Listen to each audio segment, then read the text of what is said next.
तो एक बार फिर से भूमिहारों के बड़े नेता और बिहार के उप मुख्यमंत्री विजय सिन्हा की बेइज्जती हो गई है, या यूं कहें कि फिर से एक बार फजीहत हो गई। बेगूसराय में समृद्धि यात्रा के दरमियान एक ही मंच पर बिहार के मुख्यमंत्री नीतीश कुमार और बिहार के उप मुख्यमंत्री, दोनों उप मुख्यमंत्री सम्राट चौधरी और विजय सिन्हा दोनों बैठे हुए थे।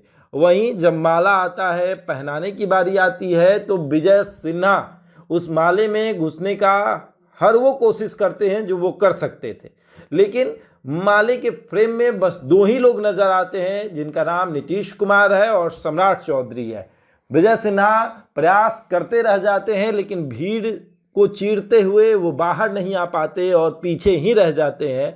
मतलब कि भूमिहारों के बड़े नेता और बिहार के उप मुख्यमंत्री विजय सिन्हा की फिर से एक बार फजीहत हो गई है। कई बार देखा गया है कि जब भी बड़े कार्यक्रम हुए हैं, देश के प्रधानमंत्री आए हों या फिर कोई भी आया हो, गृह मंत्री अमित शाह आए हों, विजय सिन्हा हर बार पीछे रह जाते हैं।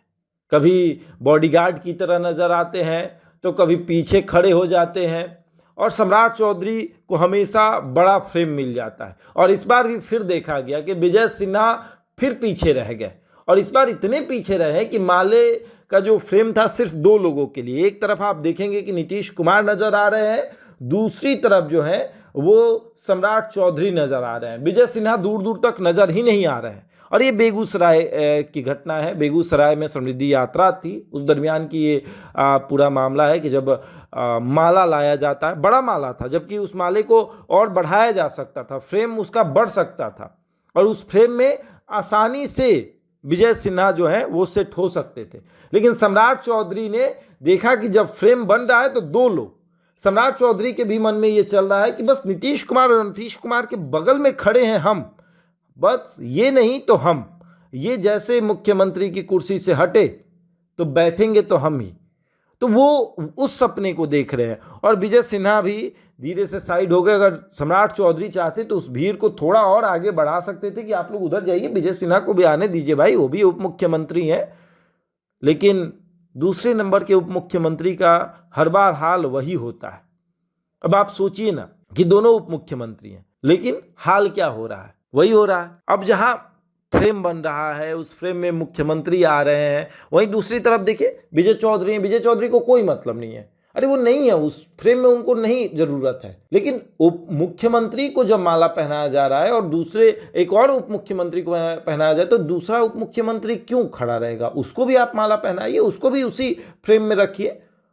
लेकिन ये जो माला का जो कार्यक्रम होता है, इसमें हर बार कोई ना कोई नेता छूट ही जाता है। तो इस बार विजय सिन्हा की बारी थी। विजय सिन्हा इस माले के फ्रेम से बाहर हो गए, लेकिन सवाल तो उठेगा कि ये सिर्फ माले की फ्रेम से बाहर हुए हैं या फिर मुख्यमंत्री की कुर्सी हाथ से चली गई। क्योंकि जब मुख्यमंत्री बनाने की बात हो रही तो सपने तो सब लोग देख रहे हैं। भारतीय जनता पार्टी का हर एक नेता देख रहा है सपना कि हम मुख्यमंत्री बनेंगे। विजय सिन्हा भी देख रहे हैं, लेकिन विजय सिन्हा के हाथों से मुख्यमंत्री की कुर्सी जो है वो धीरे धीरे छूटती जा रही है। और साथ ही ना सिर्फ मुख्यमंत्री की कुर्सी भी छूटी, उप मुख्यमंत्री की कुर्सी जिस पर विजय सिन्हा बैठे हैं वो भी हाथों से छूट रही है। अब आगे आगे देखिए क्या क्या होता है। बहरहाल इस खबर में इतना ही। बने रहे हमारे साथ और देखते रहे द इंडिया टॉप।